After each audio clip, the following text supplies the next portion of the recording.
Untuk informasi lebih lengkap dan berita terkait, klik link yang ada dalam deskripsi. Dan jangan lupa untuk install aplikasi CNBC Indonesia di App Store dan juga Play Store. Jangan lupa subscribe ya. Ya, di tengah berdarah-darahnya industri penerbangan dan juga larangan bepergian yang ditetapkan oleh pemerintah, sebuah maskapai pendatang baru yakin untuk melenggang di landasan terbang RI. Pertanyaannya ada dua, seperti apa maskapai baru yang dikatakan 100% lokal tanpa adanya investasi asing ini, dan juga apakah saat ini merupakan waktu yang tepat untuk meluncurkan maskapai baru? Kita bahas bersama di pagi hari ini di pandemi dan lahirnya maskapai baru RI. Ya, perkenalkan pemirsa CNBC Indonesia, saat ini negara kita memiliki maskapai baru yakni Super Airjet yang mempunyai kode penerbangan AYU dari IATA dan juga SJV. Kalau kita lihat dari ICAO atau International Civil Aviation Organization, yang artinya Super Airjet saat ini sudah mendapat lisensi dari dua badan penerbangan ini. Dan berikut kami tampilkan untuk Anda seperti apa visual dari pesawat Super Airjet ini yang kalau kita lihat mempunyai warna sedikit keemasan dan juga ada kemerahan sedikit begitu ya, dan juga kalau kita lihat untuk outfit atau seragam dari awak kapal dari perusahaan Super Airjet ini memang cukup casual atau santai dibandingkan maskapai-maskapai lainnya karena memang katanya maskapai ini mempunyai target market milenial.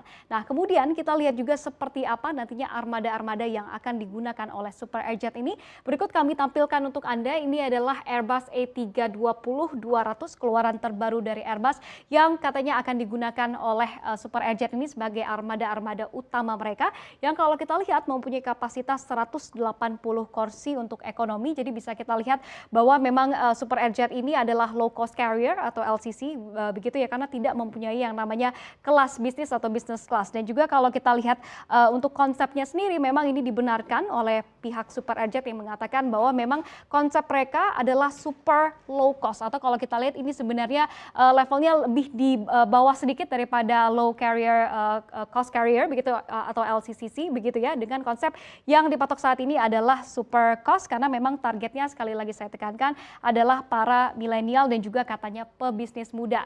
Nah, pertanyaan selanjutnya, kira-kira siapa di balik Super Airjet ini?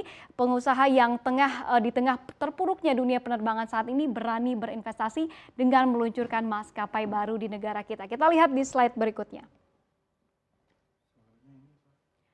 Ya, mungkin Anda juga sudah mendengar atau membacanya begitu ya, di mana Super Airjet ini santer diisukan terafiliasi dengan pemilik Lion Air Group yaitu Rusdi Kirana, dan juru bicara dari Lion Air sendiri yakni Danang Mandala ini tidak menyanggah kabar itu, namun menyatakan bahwa Super Airjet ini tidak terkait dengan PT Lion Mentari Airlines alias Lion Group. Dan sebenarnya kalau kita lihat isu ini sudah ada sejak tahun lalu, di mana informasi keterkaitan Rusdi dengan maskapai Super Airjet ini memang sempat tersiar di beberapa media sosial seperti Twitter begitu misalnya begitu ya, dan juga pengamat penerbangan dari jaringan penerbangan Indonesia yaitu Gary Sujatman ini juga sudah pernah mencuitkan dugaan keterkaitan Lion Air dan juga Super Airjet.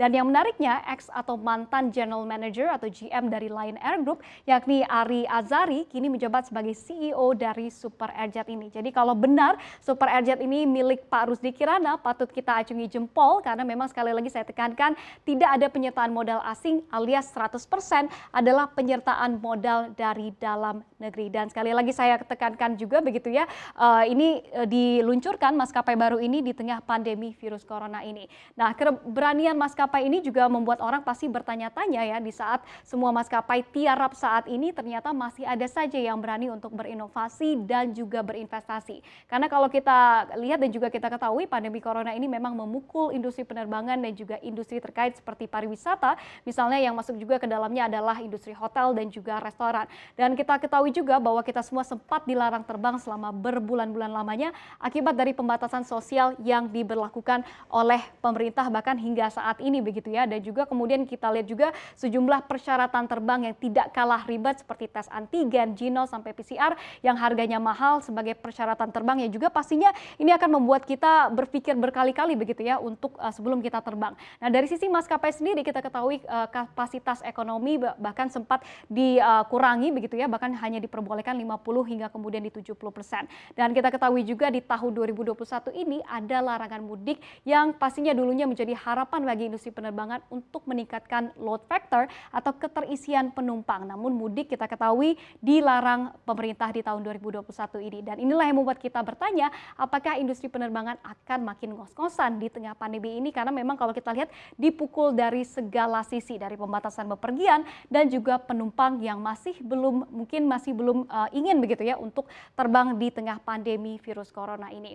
Dan selanjutnya untuk menggambarkan kepada Anda seperti apa sebenarnya kinerja keuangan dari maskapai tanah air saat ini yang tercatat di bursa saham kita, salah satunya adalah Garuda Indonesia atau GIAA. Kita akan melihat seperti apa pandemi ini memukul kinerja keuangan dari GIAA. Kita lihat untuk pendapatan Garuda Indonesia di Januari hingga September 2021 atau kuartal 1 hingga 3 tahun 2020 lalu, di mana kita ketahui pandemi sudah menerpa kita di tahun 2020 lalu, adalah sebesar 1,13 miliar dolar Amerika Serikat, atau kalau kita rupiahkan ini ada di kisaran 15 hingga 16 triliun rupiah. Dan kalau kita lihat 1,13 miliar dolar Amerika Serikat ini anjlok 67,5% dari pendapatan yang bisa dicapai pada periode yang sama di tahun 2019 lalu, di mana kala itu Januari hingga September 2019 Garuda Indonesia atau GIAA berhasil mencatatkan pendapatan sebesar 3,54 miliar rupiah.